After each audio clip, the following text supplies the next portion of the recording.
Hello everyone. Before we start, hit that like button and subscribe. Drop a comment with where you're watching from and what time it is for you. That's how YouTube keeps sending you stories like this. And now, let's get into it.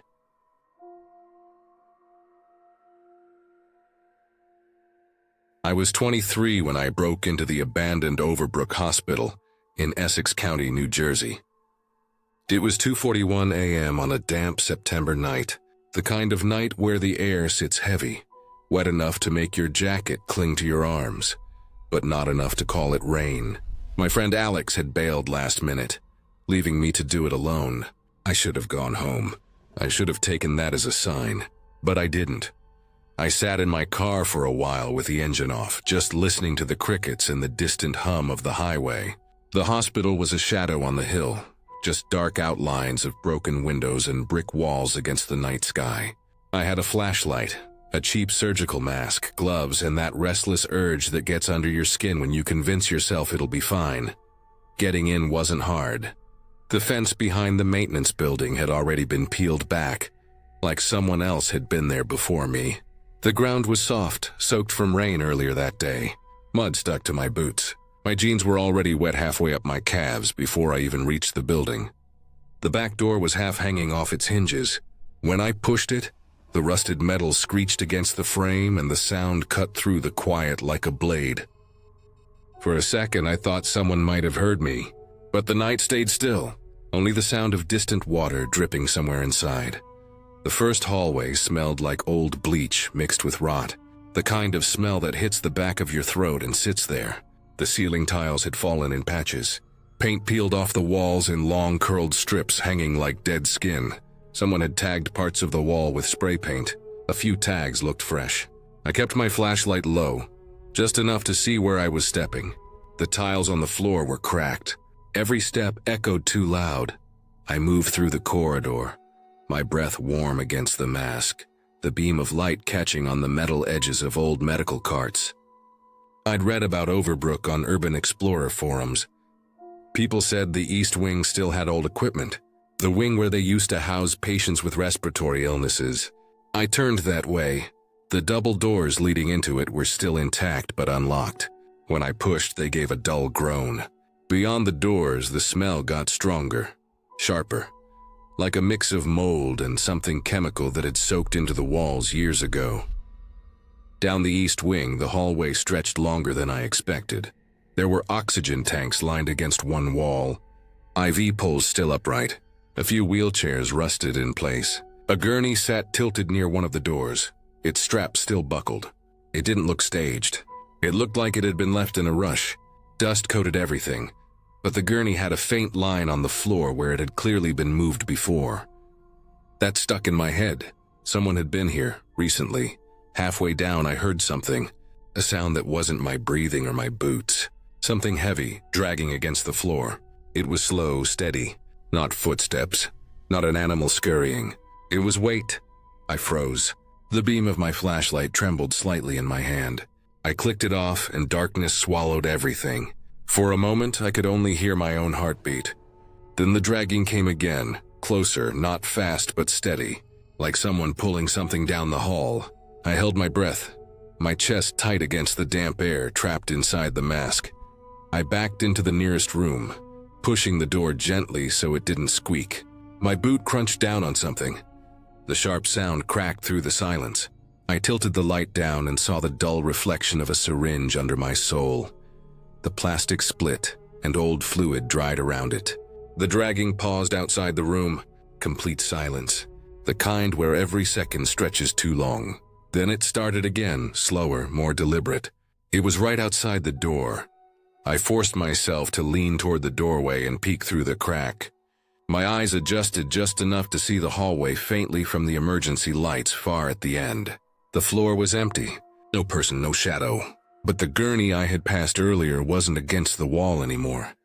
It was now across from my door, like someone had dragged it there and left it, perfectly angled toward the room I was hiding in.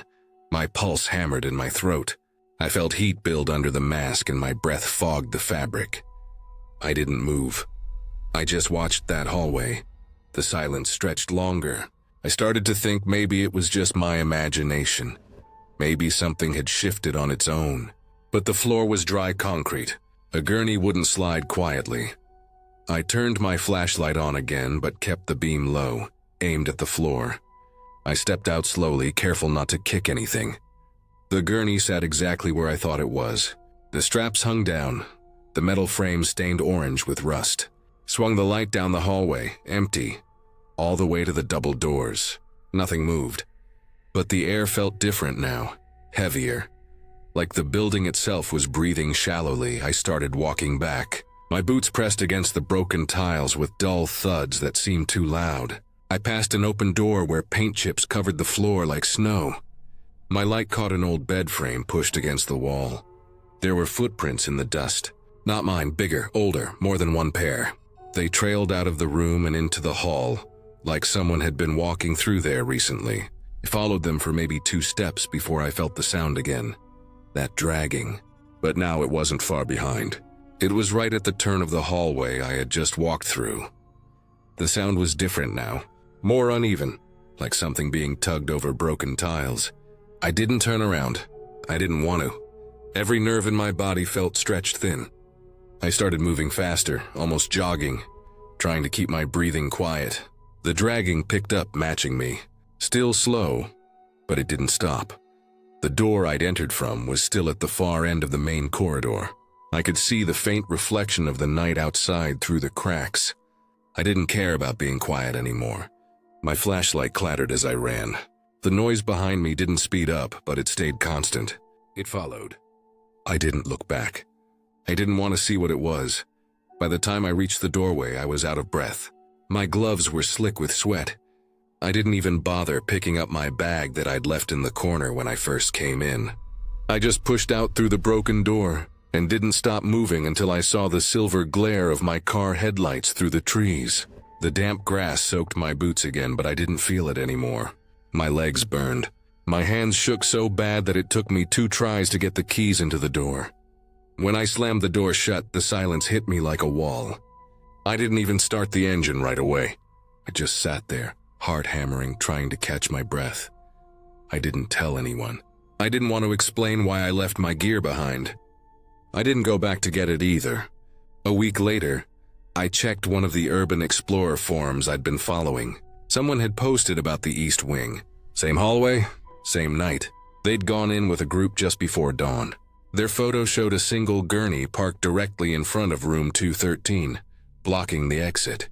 The caption said they'd heard dragging too, thought it was another group messing with them.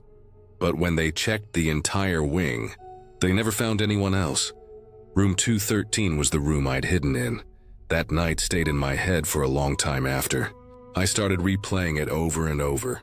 The sound, the way that gurney moved without a sound across concrete, the fresh footprints, the way the air shifted inside that building. Stopped going on solo explorations after that. It wasn't because of ghosts or anything like that. I know what I heard. It wasn't supernatural. It was something real. Someone was in that building. Maybe they'd been there the whole time. Maybe they'd watched me the second I stepped inside. They moved that gurney for a reason. I don't know if it was to scare me or if it was just what they did to anyone who got too close. Overbrook has been shut for years, but people still break in. Some never talk about what they see. Some don't come back. The forums started calling the East Wing cursed, but I don't think it's cursed. I think someone lives there, or hides there, someone who doesn't want to be found.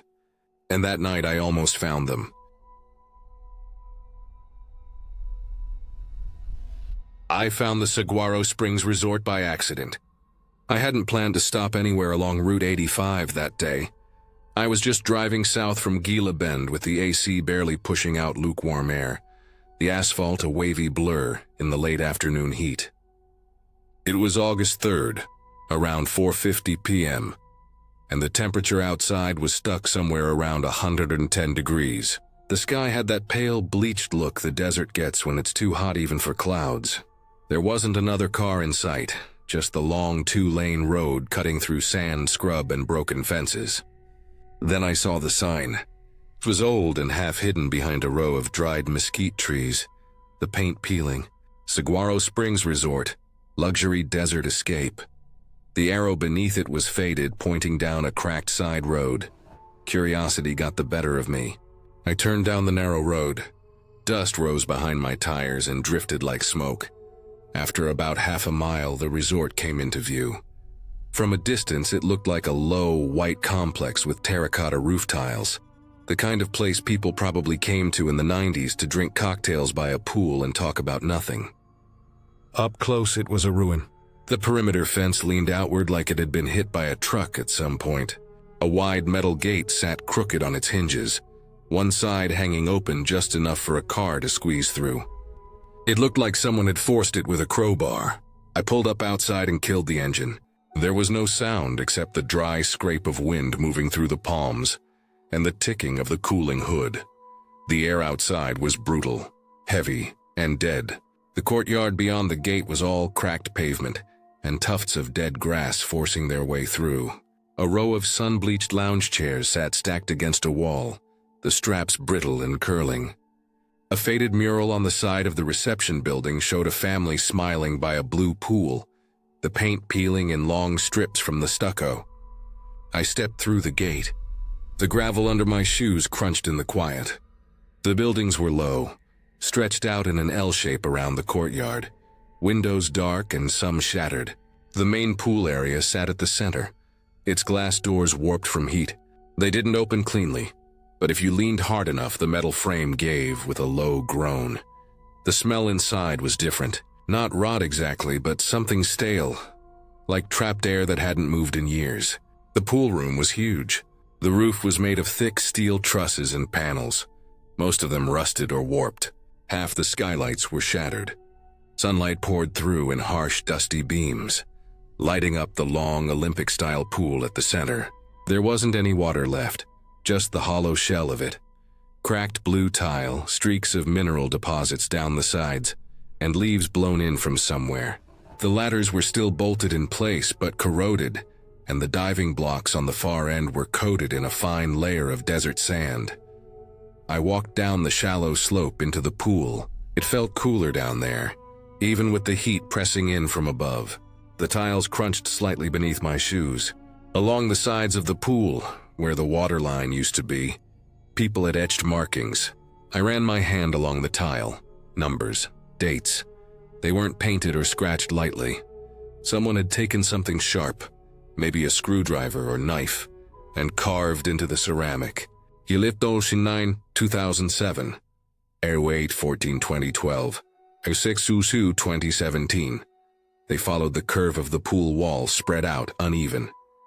The most recent one was 06/22/2021, 6 weeks earlier. I remember feeling a strange unease then. It wasn't like I believed anything supernatural was happening. It was the weight of seeing something that meant people had been here recently, in a place that shouldn't have had anyone in it. The dust on the pool floor was disturbed in uneven patterns, like scuff marks from shoes. Some were older, smoothed out by time and wind through the broken skylights, but some looked sharp, fresh. I crouched near the deep end. The tile was rough and cool under my fingers. I traced the carved date. The edges were clean, like it hadn't been there long enough to weather. The sunlight above flickered as a breeze shifted through a broken panel in the roof. I didn't hear the first sound at first because the wind masked it.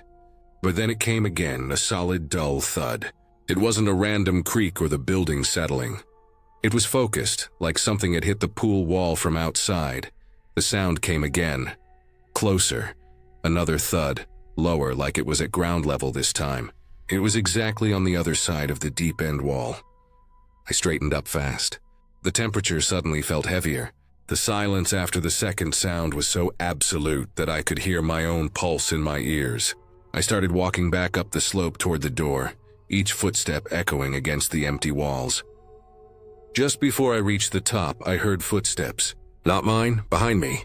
Inside the empty pool, they were slow, bare feet slapping against tile. Soft but distinct.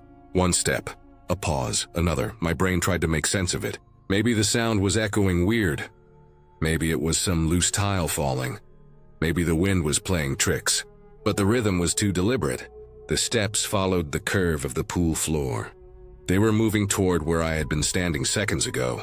I didn't look back. Every instinct in my body told me not to. I pushed through the warped glass door and stumbled out into the courtyard. The light outside hit like a wall. The air burned my lungs. My shoes scraped against the concrete as I bolted toward the gate.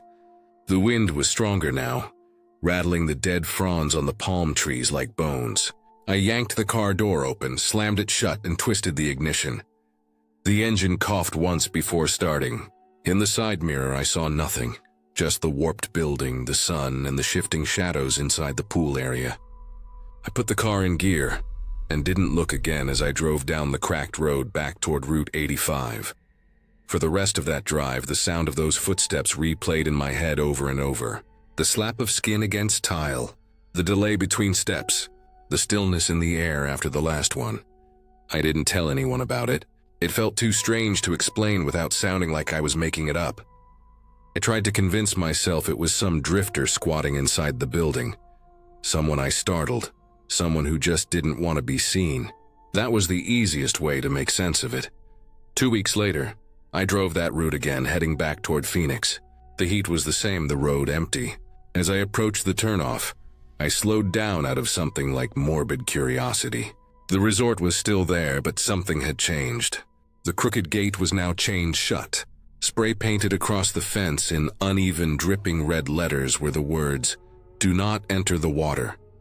There wasn't any water left to enter, but someone felt the need to write that anyway. The paint looked fresh. The letters were uneven, rushed, like whoever did it didn't want to stay there long. I drove on, but the image of that writing stuck in my head. Over the next few weeks, I found myself looking up old news about the place. It had been built in the late 80s, closed in 2007 after a roof collapse in the pool structure injured several people. Lawsuits, a bankruptcy, deserted ever since. But the part that got me was something buried in a local paper archive. The sheriff's department had found evidence of trespassers over the years. Old campfires, food wrappers, signs people had been staying there. They'd cleared it out a few times but could never keep anyone away. No official reports of anyone being hurt, but a lot of unconfirmed stories. Missing pets, a few missing people, most of it probably nonsense. But one line stuck out to me. Authorities discovered a series of dates carved into the pool tiles, believed to correspond with reported trespassing incidents. Investigation ongoing. They'd been carving those dates for years. Someone had added one 6 weeks before I stepped into that pool. I kept thinking about those footsteps, how quiet the building was, how deliberate those steps sounded. It wasn't some echo. It wasn't a bird. It wasn't the wind. Someone had been down there. Maybe still was. Maybe living in one of the rooms, slipping in and out at night, carving their little timeline into the wall where no one could see. I never went back. Even now, whenever I think of it, I picture the deep end of that empty pool. The sloped floor, the carved tiles, the dust disturbed by feet. I imagine someone standing down there, barefoot, waiting for the next date to carve. I can still hear the sound of those steps echoing in the hollow air. And I know for a fact they weren't mine.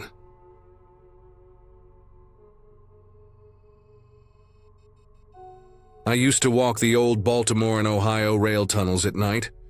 It started as a way to get away from noise and people. I liked how quiet it got once you stepped away from the town, past the edge of Harper's Ferry. The tunnels sat like black holes carved into the hillsides, left over from another time. There was something strange but steady about walking through them in the dark. No headlights, no cars, just the sound of water dripping, the crunch of gravel under my boots, and the cold pushing against my face. Tunnel 8 was different from the rest. It had a bad reputation, and everyone said not to go there alone. The roof leaked more. Parts of the walls had cracked over the years, and the local hiking groups always listed it as unsafe.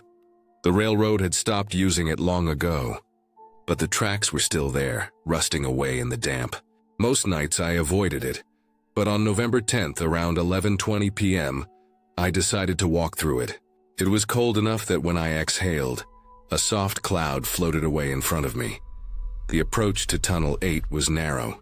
There was no clear trail leading to it, just the old rail bed cutting through the woods, with bare trees standing silent on both sides. The branches didn't move much. There wasn't even wind that night, just a dry stillness. The gravel on the path was uneven and loose, and every step echoed louder than it should have. My flashlight beam was small but strong, catching the thin fog that hung low to the ground. When the tunnel came into view, it felt like staring at a mouth that had been open too long. Black inside, no movement, no sound. I stepped onto the wooden ties carefully, making sure not to twist an ankle in the gaps. The entrance swallowed the sound of the forest. I always noticed how fast it got quiet inside these tunnels, like sound itself got pulled into the dark. Water dripped from somewhere above, hitting the rail with a metallic tap. The walls were rough, carved out of rock, cold to the touch and wet. I kept my flashlight aimed straight ahead. The beam cut only a short distance into the dark, barely 30 feet at most. Everything past that was just black. Around 200 feet in, I stopped to adjust the strap on my backpack. That was when I heard it, breath, not mine. It was soft, steady, rhythmic. You know how your own breathing syncs with your heartbeat after a while, how you can feel it more than hear it. This wasn't like that. It came from behind me. I held my breath and listened. It didn't stop, it was too regular to be wind. You could hear the slight pull of air at the end of each exhale. My hand tightened on the flashlight. Slowly I turned and aimed the beam back toward the entrance. The light stretched out to the tunnel mouth. Empty. Cold air drifted in from outside, but the sound of breathing was still there. Soft, like someone standing a few feet behind me. A slow chill ran up my back, the kind that doesn't stop at your neck but spreads down your arms. I stayed very still, listening. The air smelled damp, like stone and rust, but also faintly of something stale, like wet fabric left too long in a basement. I took one small step backward. My boot scraped against the gravel. The breathing didn't change. Then I noticed the wall. To my left, on the inside of the tunnel wall, the wet stone showed a clean outline. A shoulder shape curved slightly inward, not smeared like someone brushed against it a while ago. Clean and sharp, like someone had just leaned there seconds before. A thin line of condensed moisture surrounded it, glistening in the flashlight beam. It was still forming droplets at the bottom edge. I looked down at the tracks. They ran straight ahead into blackness. Nothing moved. But the tunnel had that tight, pressing silence, like when someone's close even if they're not touching you. I started backing up slowly, one careful step at a time, keeping the flashlight aimed forward. That was when the gravel crunched. Not near me. Farther down, deeper inside the tunnel. A faint sound at first, like someone shifting their weight. Then a second crunch, a third. Slow steps, not hurried. Each one echoed and seemed to stretch longer than the last. The tunnel wasn't long enough for me to not hear anyone else. If someone had come in behind me, I would have heard it. And if someone had been ahead of me all this time, they would have needed to walk through a half-collapsed section I'd never heard them cross. I couldn't see them, but I could hear the steps. I felt the pulse in my neck thudding faster. My throat tightened, and the air felt heavier. I stepped backward faster, careful not to trip on the ties. My flashlight beam wavered a little as my hand shook. The breathing behind me stopped. Only the slow crunching ahead remained. I reached a point where I could see a faint gray outline at the tunnel's entrance. The outside world, a pale sliver of moonlight. I didn't wait to analyze it. I turned around and moved quickly. Not a full sprint, but faster than walking. The cold air outside hit my face as soon as I stepped out. It was almost shocking how open it felt compared to the tunnel. I stopped about 20 feet away from the entrance, turned, and aimed the flashlight back in. The black opening stared back at me. The beam didn't catch anything moving. No sound came out, just a steady drip of water somewhere inside. I stood there for a long time, long enough for my breath to calm down, long enough for my hands to stop shaking. Then I left. I walked the tracks back toward the parking area in silence, every now and then glancing over my shoulder. The next morning, I couldn't stop thinking about it. I wanted some kind of explanation. Maybe it was a squatter, maybe some animal. Maybe the sound had bounced in a weird way. I went online and started digging through old local archives. It didn't take long to find what I half remembered hearing years before. In 1992, 3 teenagers had gone missing near Tunnel 8. They were last seen walking along the old rail bed. 2 were pulled from the Potomac days later. The third was never found. Old forum posts, comments, and local threads kept mentioning the same thing. People said they'd hear breathing first, footsteps after. Some said it was just the way air moved through the tunnel when the temperature shifted at night. Others swore they'd heard it too. I tried to tell myself it was just sound. Sound does strange things in tunnels. It can echo off uneven walls, distort, make you think someone's closer than they are. Condensation on the wall could have been from me brushing against it without realizing. Maybe the gravel shifting was my own movement bouncing back from farther in. That made sense when the sun was up. But when I went back a week later in daylight, I stood inside the tunnel and waited. No strange sounds, no breathing, just water dripping down, cold air, and silence. I looked at the walls, trying to convince myself that nothing had been there. But the damp shoulder shape still stuck in my mind. Not smeared, not faded, sharp, fresh. I don't walk that tunnel anymore. I still hike the others sometimes, the safer ones. The ones with open ends where you can see daylight from both sides.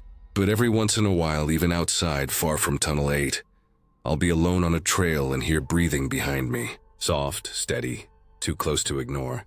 I always turn. There's never anything there. I don't try to explain it anymore. I just walk faster.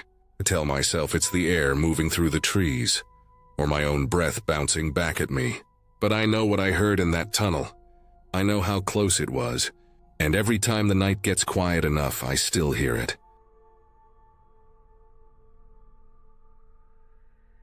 2016, I was deep into photographing abandoned buildings. Not just quick snapshots through broken windows, but long exposure work. Empty halls, rotted wood, places where silence had weight. That October, I set my sights on the old Grant High School in Portland.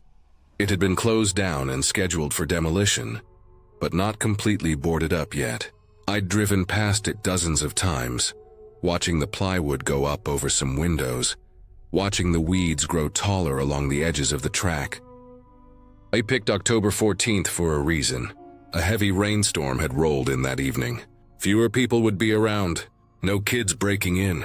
No other photographers. Just me, my gear, and that big hollow building.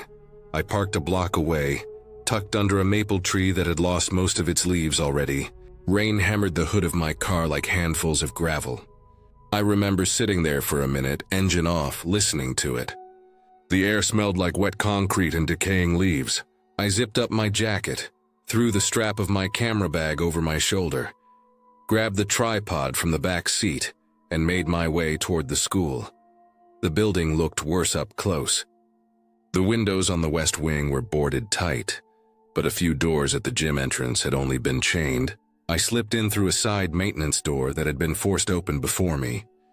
Inside, the temperature dropped almost immediately. The rain above pounded the roof so hard it echoed down the hallways. Like a drum line in an empty stadium, my boots left faint squeaks on the old linoleum. The air smelled like mold, wet wood, and that sharp tang of old metal pipes. I moved slow.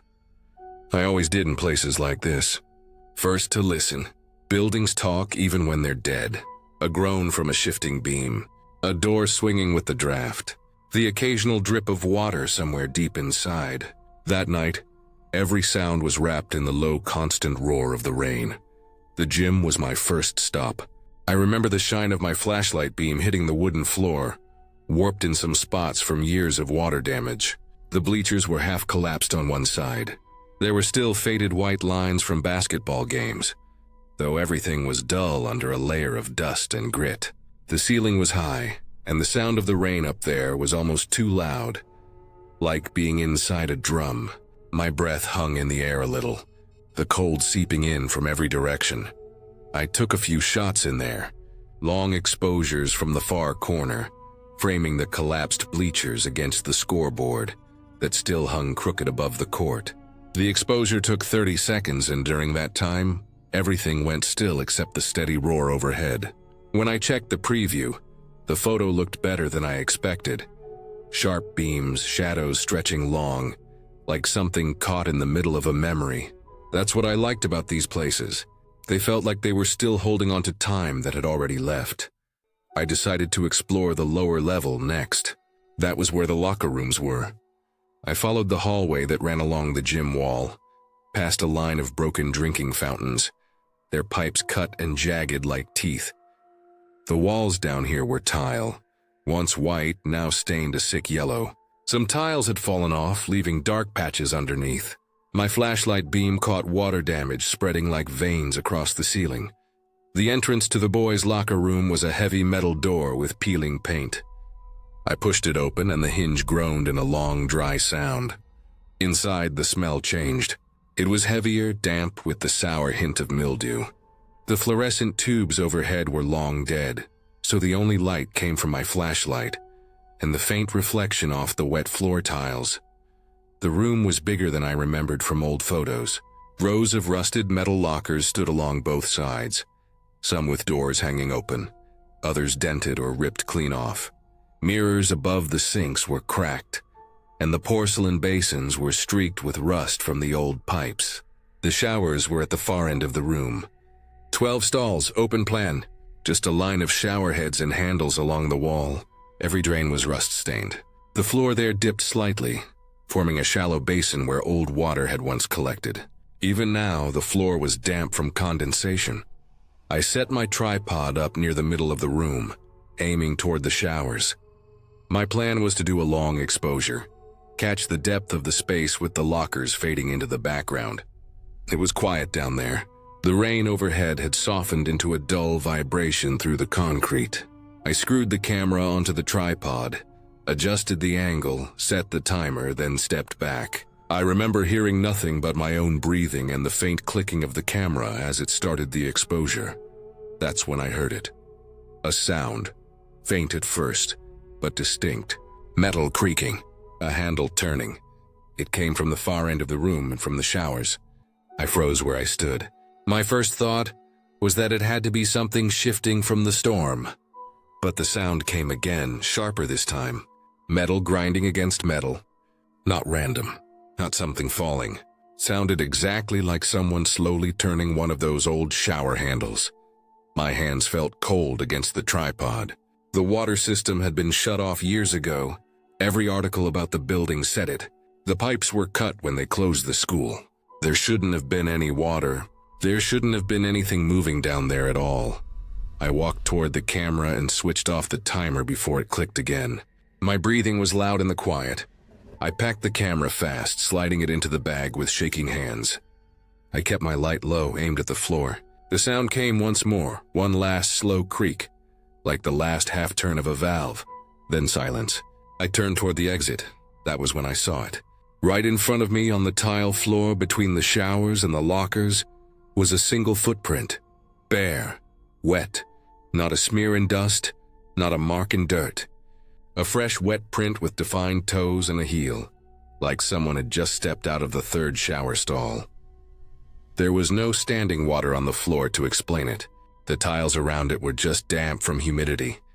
Not wet enough to make something like that. The shape of the footprint wasn't what got to me. It was the way it faced, angled toward the lockers. Like someone had stepped out and started walking. My light followed ahead. Another print, faint, then another. The trail didn't go far. Just halfway through the locker rows, then nothing. It just stopped. The tiles beyond were dry. I felt every hair on my arms lift. My chest tightened in that way it does when your body knows something's wrong before your mind can catch up. I didn't try to figure it out. I grabbed my tripod and headed straight for the door. My boots echoed off the tile louder now that I was moving fast. The air felt heavier, thick, like the room itself was pressing in. As soon as I stepped into the hallway, the air shifted. The sound of the rain grew louder again, and I didn't look back. I moved through the corridor fast, past the gym, past the dripping pipes, until I saw the faint slice of night through the maintenance door I'd come in through. Outside, the rain hit my face like needles, but I didn't care. I walked quickly down the street, soaked in seconds, camera bag thumping against my side. I didn't start breathing normally, until I was in my car with the doors locked. My hands shook when I turned the key. My camera sat in the passenger seat, still cold from the locker room air. I looked at the photo later that night. The long exposure I'd started before the sound happened had captured the entire row of showers. Everything was still, no movement. But there was something odd in the lower corner of the frame. A faint shiny patch on the tile floor near the third stall, like the floor was already wet before I'd noticed. I stared at it for a long time, zooming in and out, convincing myself it was just how the light caught the floor. A week later, I ran into one of the contractors working the demolition. He was a friend of a friend, a guy who'd been on that site more than once. I mentioned the locker room just vaguely, and he told me that particular shower line had been cut and sealed in 2002. Not capped temporarily. Sealed. There wasn't any way to turn anything on down there, not even a trickle. He said no one had been working in that wing for months. It was slated for teardown, not repairs. I didn't tell him about the footprint. That night, I deleted the picture from my hard drive. I didn't want to look at it again. Not because I thought it was anything paranormal. I've never believed in that. What got under my skin was how physical it had been. A real wet footprint in a place where there shouldn't have been anyone. No signs of forced entry. No other prints. Just those few, ending in the middle of a locker room that hadn't seen a student in over a decade. I never went back to Grant after that night. When they finally brought the building down the following spring, I drove past once out of habit. All that was left was rubble. Wet concrete and rebar sticking up through the ground. The locker room was somewhere under that pile. I sat there for a while, listening to the rain hit the windshield just like that night. I tried to tell myself it didn't matter anymore. But even now, years later, I can still picture the shape of that footprint on the tile, the way it pointed toward the lockers and then vanished, like whoever left it had stepped into the building itself.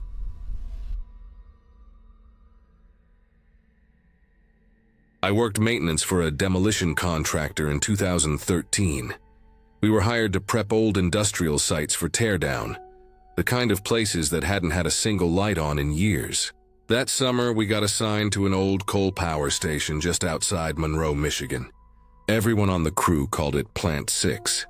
It sat right off the river, a massive concrete shell that used to feed half the grid. By the time we got there, it had been shut down for a decade. No juice, no running water, no active systems, just hollow echoing rooms and rust. Because it was an active demolition zone, we did rotating night security shifts. Not real security like a guard service, just someone from the crew walking the perimeter, making sure no one got inside or stripped copper. I drew the short straw for July 22nd. I clocked in just after midnight. It was quiet out there. Even the nearby highway noise barely carried that far. The air smelled like wet concrete and old oil. The turbines had long been stripped, but the shell of the turbine hall still stood, a big hangar of dark steel and old girders. It was easily the largest indoor space I'd ever been alone in. I remember checking my watch as I walked through the main corridor. It was 12 a.m. I still had hours to go. My flashlight beam cut through the dark in a narrow cone. The power plant felt strange at night. It didn't feel abandoned like some houses do. It felt emptied out, like something huge had been pulled out of its chest and left a hollow cavity behind. The turbine floor was the worst. It was 5 stories high, metal catwalks crisscrossing above me like a web, and the sound of my boots echoed for what felt like forever. If I stopped walking, I could hear the building creak in slow, distant pops as it settled. Halfway across the floor, I saw something that didn't make sense. On the far side of the hall, against the concrete column near the old control room, was a maintenance elevator, a small service lift that used to carry parts up and down between levels. There was a red indicator light above it, and it was glowing, just steady red. That was impossible. The plant's breakers had been pulled back in 2003. The lines feeding that building were gone. The main control panels had been stripped out before I even worked for the company. I stood there staring at it for a good 10 seconds before I moved. At first, I thought maybe someone from a scrap crew had hooked up a generator or rigged something, but that made no sense either. The contractors weren't allowed to bring power into the site, and even if they did, why would they hook it to an elevator that hadn't run in 10 years? Then the sound started, a low mechanical whine, distant at first, then growing sharper. The elevator was moving. I could hear the cables groaning through the shaft, a sound I remembered from when we inspected the building months earlier. I watched the indicator light change from red to nothing, then to red again as the lift reached my level. It stopped with a metallic snap that echoed across the floor like someone hitting a steel drum. The doors opened. I waited for light inside, but it stayed pitch black. No fluorescent flicker, no hum, just darkness, and no one stepped out. The only sound was my own breathing, and the faint high-pitched ringing that sometimes fills a quiet space after a loud noise. I backed away, keeping the flashlight trained on the open doors. I didn't like turning my back to something that made no sense. My radio was clipped to my vest. I tried to call in. The second I pressed the button, the line cut with static. That wasn't new. The turbine floor always killed the signal. Thick concrete walls, no active repeaters. It was like shouting into a tunnel. I walked backward toward the stairwell, keeping my beam on the elevator. My boots scraped on old concrete. Just as I turned my body to go for the stairs, the elevator doors slammed shut. Not a slow, tired close. It was fast, like someone inside hit the emergency stop. The sound hit the hall like a gunshot. The red light above the doors flicked out at the same moment. Total black, I didn't linger. I climbed the stairs 2 steps at a time, my hand tight on the rail. The metal groaned under my weight. My flashlight shook in my grip. By the time I got up 1 level, my pulse was hammering hard enough that I could hear it in my ears. I looked down over the railing. Everything was dark, no light at the elevator, nothing moving. I forced myself to finish the round because if I didn't, I'd have to explain it in the morning, and the foreman didn't take kindly to half shifts. I swept through the rest of the plant with my flashlight steady and jaw clenched tight. Every shadow seemed heavier than before. The cooling tower hallway stank of damp insulation and pigeon droppings. Rust flakes crunched under my boots. It was so quiet I could hear the wind blowing through cracks in the upper walls, making a low, steady whistling sound like someone breathing far away. I checked the perimeter doors, chain link fence, and the control room entrance. All locked, all undisturbed. The only thing out of place was that elevator. I didn't sleep when I got home. I lay in bed staring at the ceiling, running it over in my head. There was no power, none. The plant was gutted down to bare bone. I knew every inch of that shaft had been cut off years ago. When the crew came in that morning, I went straight to the supervisor and told him what happened. He didn't laugh, which almost made it worse. He got a couple of guys and we went to the elevator. They opened the access panel. Wires were cleanly cut and curled in the housing. Control panel dead. Shaft dark. Power leads gone. The entire system had been physically disconnected back when the plant shut down. There was no explanation. No fresh footprints, no generator, no evidence of anyone tampering with it. We walked the entire lower level where the lift motor had been stored. The motor casing was coated in a layer of dust that had clearly been there for years. Nobody had touched it. For the rest of that week, I refused to take night rotation. I swapped shifts with a guy who didn't mind dark places. Every night after, I left the site right at sundown, even when we brought in lighting rigs later for demolition. That corner of the turbine hall stayed uneasy. Months later, when the plant finally came down, I watched the wrecking ball punch through the walls of the turbine floor. I was standing on the opposite bank across the fence with a coffee in my hand. The elevator shaft collapsed in a cloud of dust like everything else. It was strange watching it go. I'd told myself I'd feel better once it was gone, like the whole thing would finally be behind me. But even as the building folded in on itself, I caught myself staring at where that little red light had been. It had been real. I know what I saw. I know what I heard. It wasn't a trick of my eyes. And if there was someone inside, they'd have left a trace. There was nothing. That job was one of the reasons I left the company the following year. It wasn't dramatic. No big story. I just didn't want to be the guy walking through places like that alone at night anymore. You spend enough time around buildings that should be dead and silent. and you learn how to tell the difference between normal old noise and something that doesn't belong. I've worked a lot of sites since then. Abandoned hospitals, schools, steel mills, but none of them stuck in my mind like Plant 6. When I think back on it now, I don't even picture the whole building. I picture that single red light glowing in the dark like it remembered something the rest of the place had forgotten. That night wasn't supernatural. It wasn't a ghost story. It was something real that happened inside a dead building that shouldn't have been able to do anything. And that was enough to change the way I walked through every abandoned place after that. I still don't like elevators. Not in old buildings. Not anywhere. It's been more than a decade. And I can still hear the sound of that door slamming shut if I let my mind go quiet for long enough. Some things stick in your head and stay there like they're burned in. That was one of them.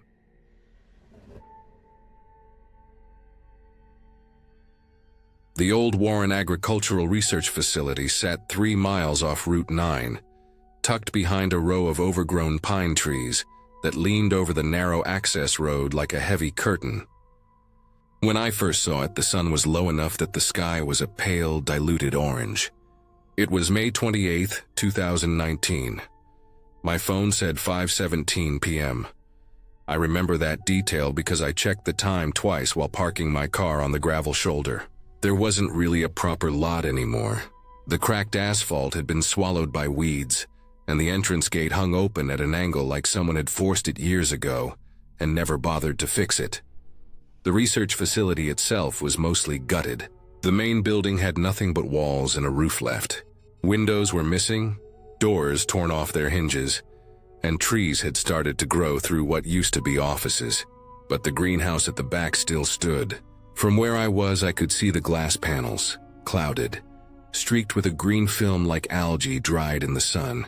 Vines crawled up the sides and reached through shattered panes. I could tell some of the glass had fallen long ago, because the ground beneath the frame glittered with shards half buried in moss. A single strip of rusted metal roofing hung loose and creaked when the wind moved it. I walked slowly, mostly because the path wasn't stable anymore. Sections of cracked tile had shifted. Some were buried under a thin layer of mud, and thick roots broke through like veins in old pavement. I could smell the place before I even got to the door. Stagnant water, rotting wood, fertilizer, and something else underneath that was hard to place.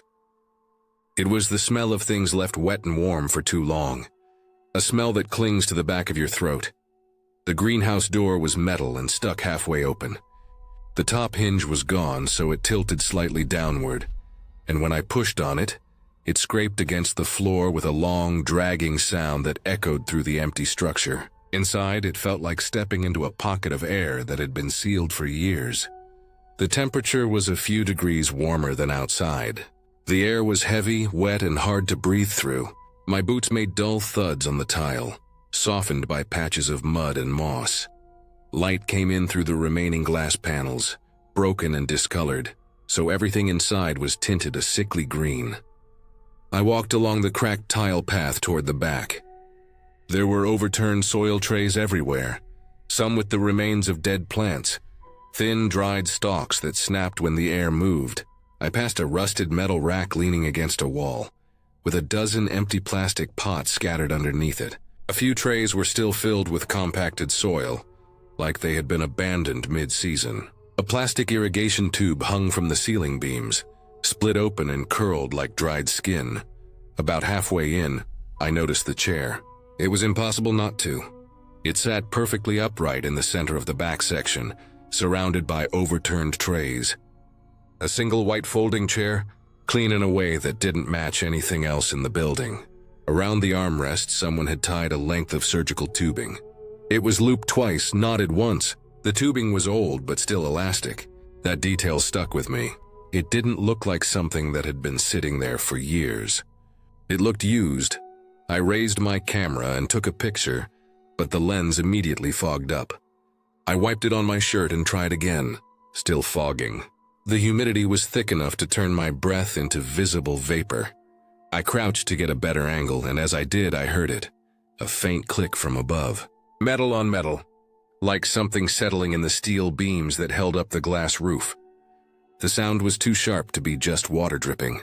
I tilted my head up, letting my eyes adjust to the dim green-tinted light. All I saw were crossbeams, rust stains, and a few dead leaves stuck to the glass. Nothing moved. I stayed still for a few seconds, trying to hear if it repeated. All I could hear was the dull, distant groan of the wind outside and the slow drip of water somewhere near the wall. When I lowered my camera again and turned back toward the chair, I froze. It wasn't in the exact same place. It had shifted. Just a few inches, maybe less, but enough to notice. One of its front legs had dragged through the soft mud, leaving a shallow, clean line. I didn't hear it move. That's what unsettled me more than anything. The greenhouse was quiet. Too quiet. If that chair had scraped against the floor like the door did, it should have made some kind of sound. My stomach tightened in a way that made my hands shake a little. I took a step back. My boot made a sucking sound against the wet tile. The air suddenly changed. It wasn't colder but heavier, the kind of pressure that fills a room before a storm. Then it happened. The sprinklers came on. Not slowly, not in parts. All at once. A sharp hiss filled the greenhouse and thin streams of water sprayed down from the pipes overhead. It was so sudden it made me jump. For a moment I thought maybe some water line had been reconnected without anyone knowing, but that didn't make sense. The outside plumbing was cut off years ago. There was nothing feeding this place. I ran to the nearest wall and ducked under one of the old racks to get out of the main spray. The water hit the glass and tile hard, spattering mud and bits of debris against my jeans. The sound echoed like a steady downpour on a tin roof. It smelled worse now, like fertilizer and something metallic mixing into the air. Camera strap caught on a piece of metal and jerked my neck back, and I had to pull hard to free it. My hands were slick with dirty water. I looked toward the door. It was still propped half open. The only way out, but to reach it, I'd have to walk straight across the open floor again. The chair was still there, exactly where it had shifted. The tubing hung loose, water dripping from it in steady beats. I forced myself to move. The sound of the sprinklers was almost deafening now. My boots slipped a little as I walked, but I didn't stop. The instant I crossed the threshold and stepped outside, everything stopped. The water, the hiss, the pressure in the air, it all shut off at once like someone had flipped a master switch. I turned back. Through the fogged glass, the greenhouse looked calm again. Quiet. Water dripped from the roof in uneven trickles, but there was no more spray. The chair stood in the center, soaked, its white surface streaked with dirty water. I stood there for a long time, catching my breath, trying to convince myself I hadn't imagined any of it. But my clothes were soaked and the mud on my boots was real. The sound still rang in my ears. I didn't go back in.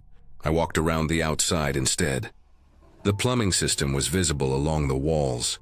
Cracked PVC pipes, some completely broken, others sealed at the ends with tape or capped metal. There was no sound of running water. No pressure, no pump. The power line had been cut off at the main building years ago. There was no way the sprinkler system should have worked, and yet it had. When I got back to my car, my hands were still shaking, not from cold. It was mild outside. It was from something else, something I didn't fully understand then. I wiped my camera with my shirt. The last photo I'd taken, the one of the chair before the sprinklers, was blurry from the fogged lens. The chair was centered, the tubing visible, and the floor around it looked dry. No water anywhere. I kept zooming in and out of that image like it would tell me something it couldn't. I didn't tell anyone right away. It felt strange to explain something I couldn't prove. The greenhouse was torn down a month later, part of an ongoing cleanup project. The site was leveled. All the glass, the steel beams, the soil trays, everything was cleared. A local contractor handled it, and I later checked the public report. They mentioned finding structural rot, a cracked foundation and invasive plant growth, but no water system. The report specifically said the irrigation lines were cut and capped. No active plumbing found on site. What stayed with me wasn't the sprinklers themselves, but how precise everything felt. It wasn't a random leak or a weak spray. It was the full system kicking on at once like it had been waiting. It had been sealed off for years, and yet the moment I stood near that chair, the entire greenhouse had come alive. For weeks afterward, I kept running through possible explanations. Maybe a pressure pocket in some hidden water line. Maybe residual water stored somewhere. But the amount that came down wasn't a trickle. It was enough to soak the entire interior in seconds. I went back to the site that July.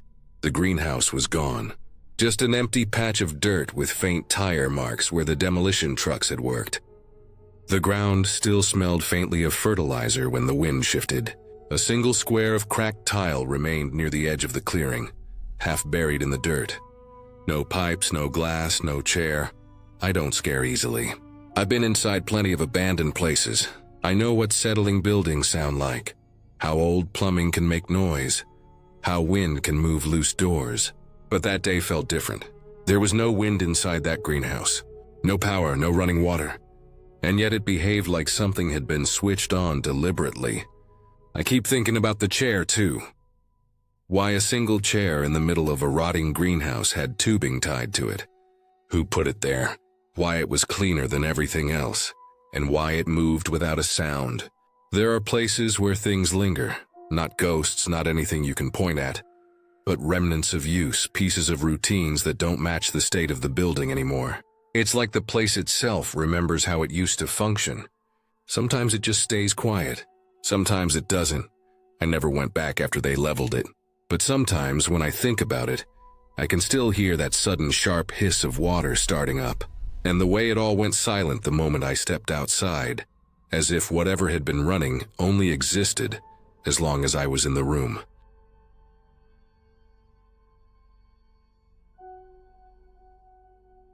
I was heading west on Highway 56 that day, somewhere between Salina and Great Bend, cutting through the middle of Kansas where the fields stretch so far it feels like they never end.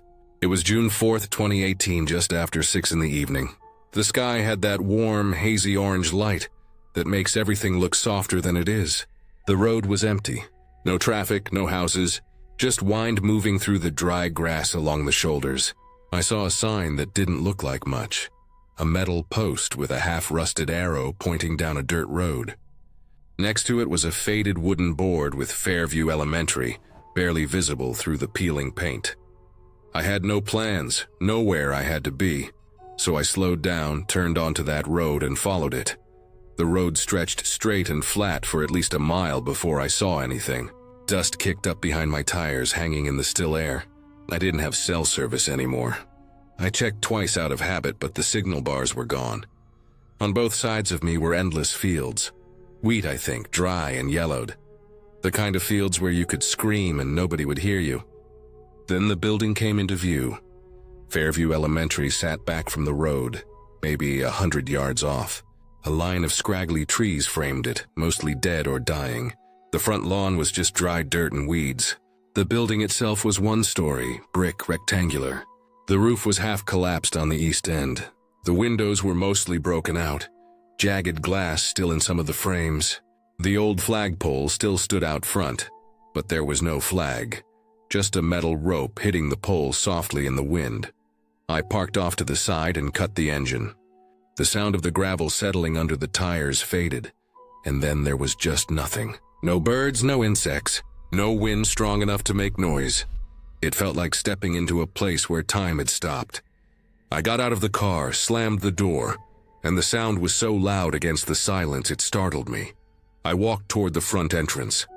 The double doors were still attached but warped from weather. One hung half open. The metal handles were cold, even though it had been warm all day. Inside, the hallway smelled like rot, wet wood, and dust that had been sitting for decades. The floor was covered with fragments of ceiling tiles, old papers, and pieces of desks. My boots crunched over them with each step. I passed the first classroom on the right. The doorway was crooked, but I could still step through. Inside, the ceiling sagged down like the inside of a tent after rain. The chalkboard on the front wall was still mounted, scratched and faded, but there were faint white letters across it. Spelling test Monday.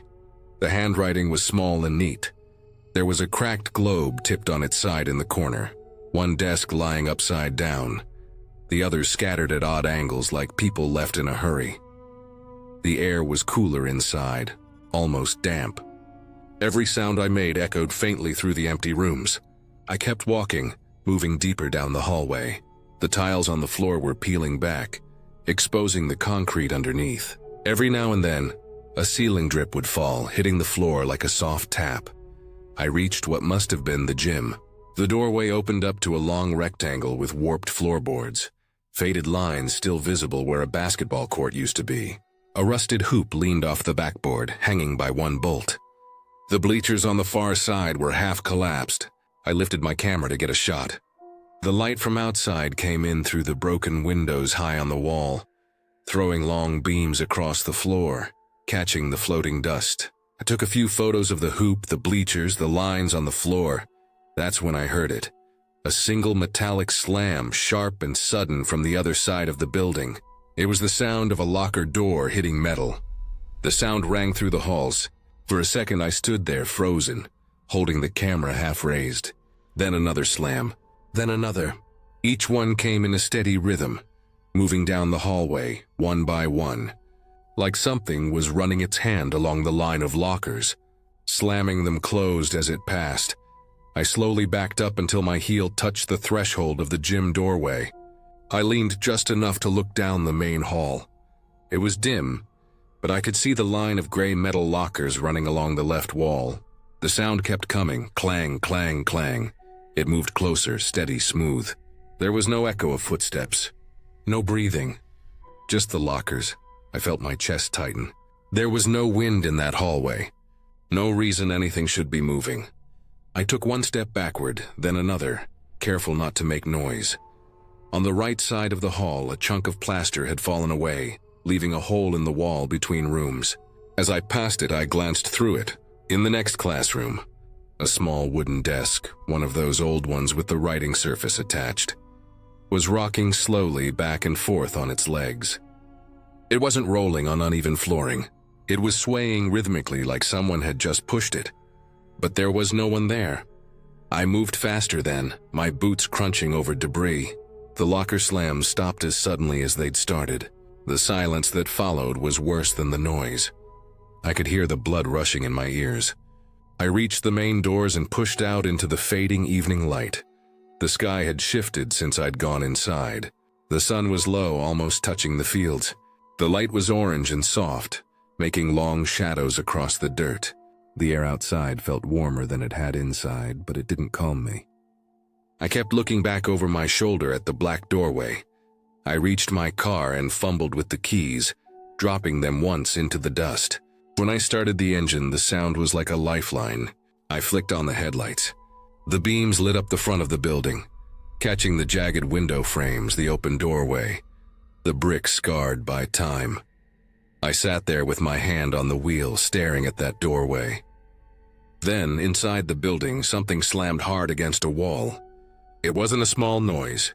It was loud enough to rattle the windshield glass. It sounded like someone had thrown a desk. The echo rolled out through the hallway and across the yard. Dust drifted out of one of the broken windows.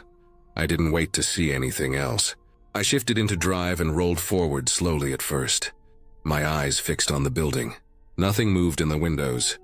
No shape, no light, just the silence.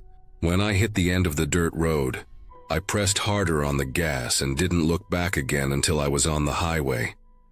The drive west felt different after that. The sun set behind me, and the road went black except for my headlights.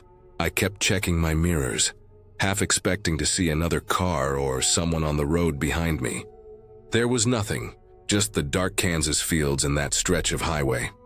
Later, when I looked up Fairview Elementary, I found out it had closed in the early 1970s after enrollment dropped to almost nothing. They'd left most of the building standing because nobody wanted to spend the money to tear it down. A few people over the years had gone inside to take pictures, spray paint the walls, or dig through what was left. Nobody had fixed it. Nobody had taken it down. It just sat there, falling apart in the middle of the fields. I still think about that sound sometimes. The steady rhythm of the lockers slamming shut one by one, the desk swaying in a room with no wind, and that last violent crash against the wall just as I left. I've tried to rationalize it. Wind patterns, structural shifts, a raccoon or some animal knocking something loose, but nothing explains how evenly the sounds moved down the hallway. Nothing explains why it stopped exactly when I reached the door. I've driven through Kansas a few times since, but I've never taken that dirt road again. I couldn't even find the sign the last time I looked for it.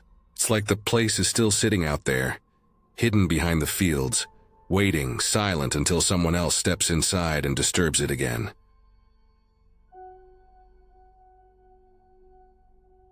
When I was studying abroad in Glasgow in 2015, the weather that winter was unforgiving.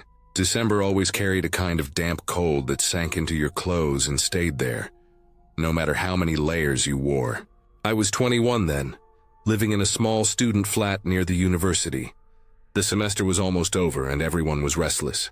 A few classmates, people I wasn't especially close to but spent time with on nights out, started talking about the old Gartlock Hospital. It sat on the outskirts of the city, a crumbling psychiatric complex that had been closed for decades. Locals told stories about it like it was some kind of forbidden landmark, a place you weren't supposed to go after dark. Of course, that only made it more interesting to everyone.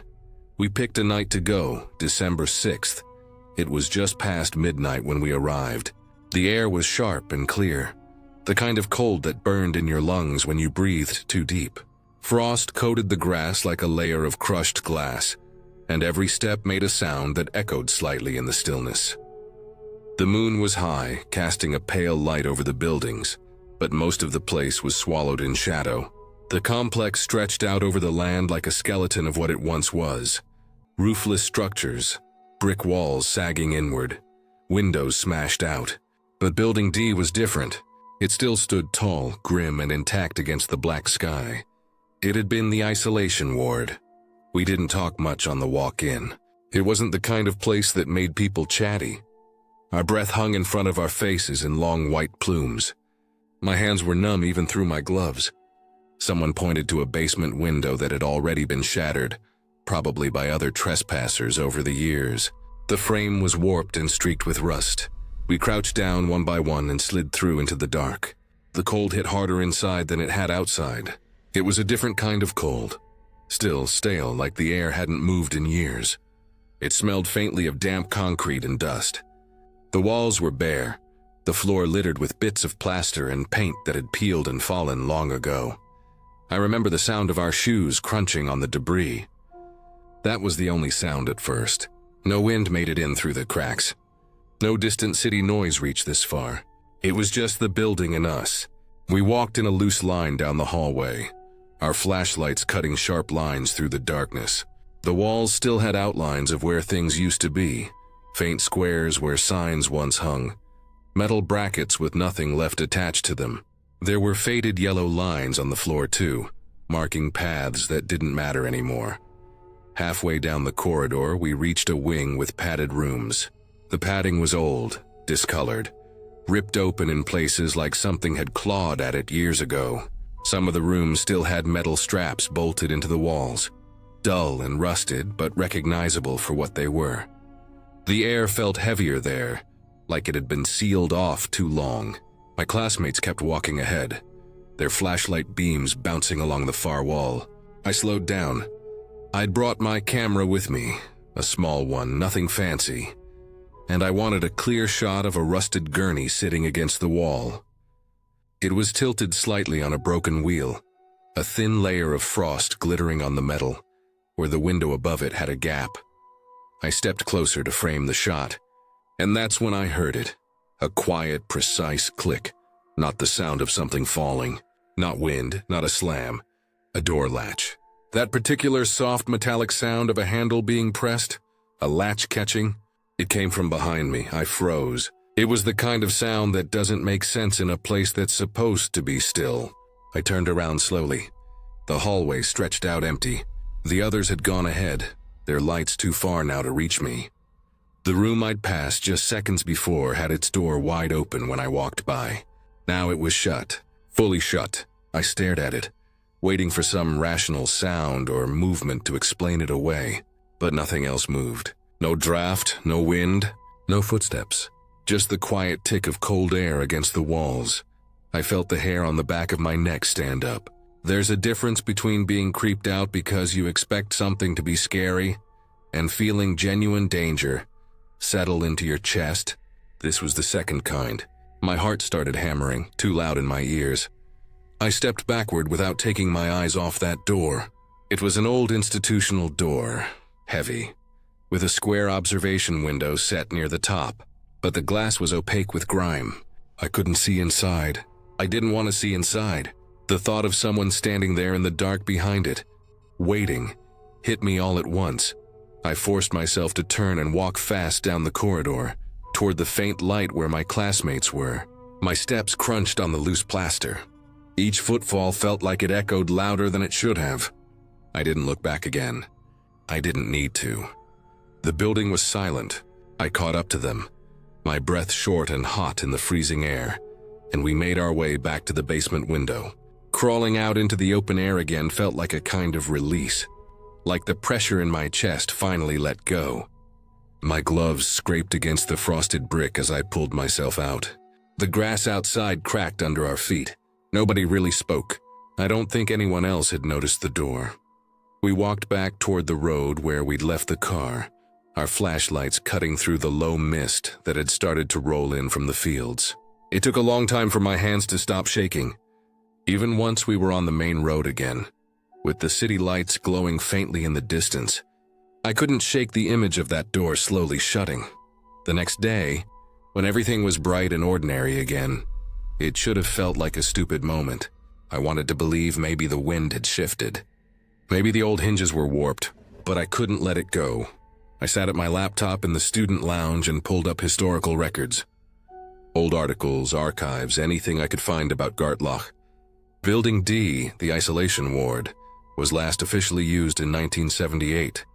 The doors, including the interior mechanisms, had been welded shut in 1985, after a series of accidents where people had gotten trapped inside during unauthorized visits. Maintenance logs mentioned it clearly. The handles didn't work. They couldn't work. They were sealed to prevent anyone from ever being able to close themselves in. And yet, I heard that latch click. I saw that door closed. I went over the memory again and again in my head. I'd been standing maybe 5-6 feet away. No one had walked past me. I would have heard footsteps. I would have seen a shadow.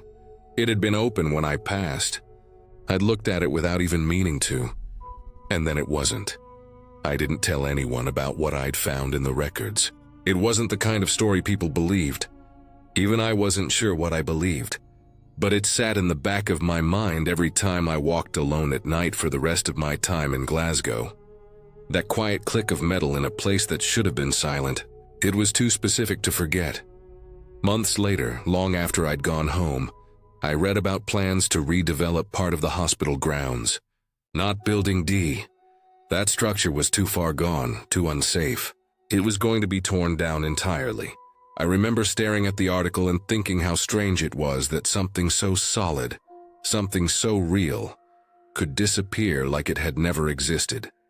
That door, the latch, the sound, it would be nothing but rubble. No one would ever walk down that corridor again. No one would ever see what I saw, but every detail of that night is burned into my memory. The hard frost on the ground, the smell of damp air, the silence that filled the hall, the door closing in a building where it wasn't supposed to be able to close.